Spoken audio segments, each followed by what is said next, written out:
L'aiguiseur de couteau sur lequel tu as dépensé 40 $ fait justement la seule chose qui abîme vraiment un couteau.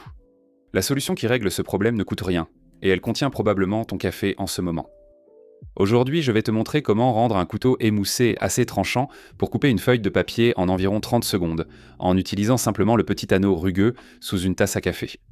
Pas de gadgets, pas de pierres, pas d'argent, et pourquoi les aiguiseurs alignés sur les étagères des magasins raccourcissent discrètement la durée de vie de tous les couteaux que tu possèdes. Les gens dépensent entre 15 et 200 $ pour des outils d'aiguisage pour un problème qui, souvent, n'est même pas un vrai émoussement. Je veux surtout que tu restes jusqu'à la fin, où je t'expliquerai pourquoi tes couteaux le plus cher et le moins cher s'émoussent pour la même raison. Voilà pourquoi la plupart d'entre vous n'ont jamais eu besoin d'un aiguiseur. J'ai gardé mon couteau de chef à 8 $ ultra tranchant pendant des années avec juste une tasse, et j'ai donné mon aiguiseur à fente le même après-midi.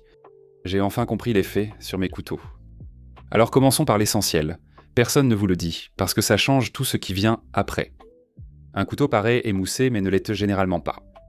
L'acier ne s'est pas usé. Ce qui s'est passé, c'est que le fil, qui est un ruban de métal affûté jusqu'à quelques microns, plus fin qu'un cheveu, s'est replié d'un côté. À chaque coupe, ce fil délicat se replie, tel une vague qui s'enroule. Un fil replié ne mord pas. Il glisse sur la peau de la tomate, dérape sur l'oignon, et votre cerveau le juge émoussé, cherchant un autre couteau. Le tranchant est toujours là, simplement replié sur le côté.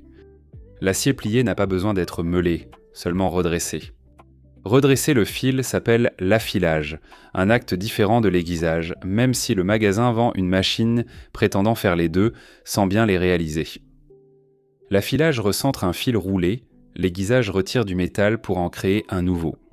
Affilez régulièrement votre couteau, idéalement tous les 2 ou 3 usages, et aiguisez-le 1 à 2 fois par an. Confondre ces deux actions est l'erreur la plus coûteuse que vous puissiez faire dans votre cuisine, et je vais revenir exactement sur la raison dans une minute. Maintenant, la tasse. Retournez n'importe quelle tasse à café en céramique et regardez le dessous. Vous verrez un anneau de céramique rugueuse sans émail. Le petit pied de la tasse, seule partie brute pour éviter qu'elle se soude à la plaque réfractaire du four. Cette céramique brute, plus dure que l'acier de votre couteau, est agréablement abrasive, ce que je n'aurais jamais cru dire d'une tasse. C'est essentiellement une pierre à aiguiser fine offerte avec votre café du matin, et elle va à la fois redresser un fil replié et, avec un peu de patience, donner un véritable nouveau tranchant à un couteau vraiment usé. Posez la tasse à l'envers sur une serviette pour éviter qu'elle ne glisse. Tenez le couteau à un angle d'environ 20 degrés par rapport à l'anneau en céramique.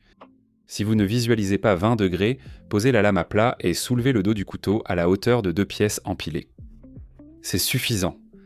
Faites glisser la lame sur l'anneau, tranchant en avant, dans un mouvement fluide du talon à la pointe, comme pour raser une fine couche de céramique. 5 à 10 passages d'un côté. Ensuite, retournez le couteau et faites exactement le même nombre de passages de l'autre côté, car le tranchant est formé par 2 biseaux qui se rejoignent et les 2 côtés doivent être identiques. Des traces grises apparaîtront sur la tasse. C'est l'acier, preuve que cela marche. Essuyez la lame et testez-la sur du papier. Si elle coupe net sans déchirer, c'est terminé. L'ensemble du processus prend à peu près autant de temps qu'il m'a fallu pour vous l'expliquer. Pour un couteau très émoussé, utilisez aussi une feuille de papier de verre humide à plat sur le plan de travail. Utilisez un grain de quelques centaines pour refaire le fil, un plus fin pour polir. Gardez le même angle, tranchant en avant au premier passage. Mais pour l'usage quotidien, ce n'est pas ce qui va résoudre le problème du couteau qui ne coupe pas une tomate. La tasse, honnêtement, c'est tout ce dont la plupart des gens auront jamais besoin. Petite pause ici, à mi-chemin, et je vous dois de l'honnêteté. Si c'est le genre de choses que vous aimez, des trucs qui vous font vraiment économiser de l'argent et qui vous font voir votre propre cuisine un peu différemment. S'abonner m'aide à poursuivre ce contenu sans coût pour vous. J'ai aussi ouvert une section d'abonnement pour ceux qui souhaitent vraiment soutenir ce travail. Avantage, des vidéos exclusives aux membres non publiées publiquement. Aucune pression, dans un sens comme dans l'autre. Maintenant, laissez-moi en venir à la partie qui devrait vraiment vous agacer. Voilà ce que j'avais promis. Ces aiguiseurs à passage, petits gadgets en plastique avec une fente en V où l'on passe la lame, détruisent lentement la plupart des couteaux. Pensez à l'effet réel, deux dents en carbure fixées à un angle fixe entre lesquelles vous faites passer le tranchant du couteau sous pression. Ça ne réaligne rien du tout. Ça arrache du métal des 2 côtés de votre lame à un angle qui n'est presque jamais celui de votre couteau, en arrachant à chaque passage un morceau d'acier. Ça donne une impression de tranchant pendant une journée parce que, en gros, vous avez brutalement créé un nouveau fil rugueux dessus. Mais vous venez de retirer une partie de la durée de vie d'un couteau conçu pour durer des décennies. Et si vous faites ça chaque semaine parce qu'il devient émoussé, vous allez user un bon couteau jusqu'à ce qu'il ne serve plus qu'à étaler du beurre en quelques années. Je ne dis pas que c'est un complot, mais c'est idéal pour ceux qui vendent à la fois des aiguiseurs bon marché et des couteaux de remplacement.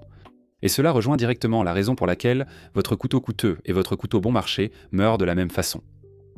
Un fil roulé ignore le prix de votre couteau. Un acier japonais à 200$ et une lame de supermarché à 10$ voient tous deux leurs fils se replier à l'usage normal, mais redeviennent comme neufs après 30 secondes d'affilage sur une tasse. Le couteau coûteux garde son tranchant un peu plus longtemps grâce à un acier plus dur. C'est pour cela que vous avez payé. Mais si vous l'aiguisez mal, vous usez cet acier coûteux plus vite que le bon marché, parce qu'il y a plus d'acier de valeur à ruiner. La tasse les traite de la même façon. Le fil conducteur de toute cette chaîne, si vous avez suivi, c'est essentiellement la même leçon encore et encore. Les versions chères et bon marché échouent souvent pour la même raison stupide, et la solution est presque toujours gratuite. Quelques astuces pour faire durer ça. D'abord, la plupart de ce qui émousse vos couteaux au quotidien, ce n'est pas de couper des aliments. C'est la surface sur laquelle vous coupez. Les planches à découper en verre, les comptoirs en pierre et les assiettes en céramique sont plus dures que votre lame et font plier le fil instantanément. Coupez sur du bois ou du plastique souple et votre tranchant durera 10 fois plus longtemps. Ne mettez jamais un bon couteau au lave-vaisselle. La chaleur, le détergent agressif et les chocs contre les autres couverts plient et ébrèchent le fil bien plus qu'une semaine de cuisine. Lavez-le à la main et séchez-le. Faites ces deux choses et vous redresserez le fil de votre couteau sur votre tasse si rarement que vous en oublierez presque que vous aviez un problème de couteau. Petite remarque avant de frotter une lame sur votre tasse préférée. Prenez-en une que vous aimez moins car l'acier laissera des traces grises sur l'anneau sous la tasse, parfois impossible à enlever au lavage. Et si un couteau est ébréché ou vraiment usé après des années de mauvais traitement, la tasse le rendra utilisable, mais une vraie pierre à aiguiser ou un service d'affûtage professionnel est la meilleure solution. Il s'agit de mettre fin au réflexe « ça semble émoussé, alors je vais en acheter un autre ». Il ne s'agit pas de dire qu'une tasse à café remplace un atelier. Beaucoup de couteaux ne sont pas vraiment émoussés. Votre gadget les abîme, alors que la solution était sous votre tasse de café depuis le début. Gratuite, 30 secondes et un peu ridicule. C'est ma solution préférée. Si vous avez un couteau dans votre tiroir de cuisine que vous avez arrêté d'utiliser discrètement parce qu'il est devenu émoussé, retournez une tasse avant d'acheter quoi que ce soit. Transmettez ceci à la personne qui cuisine chez vous. Il mérite un couteau qui fonctionne. Merci d'avoir regardé et on se retrouve dans la prochaine vidéo.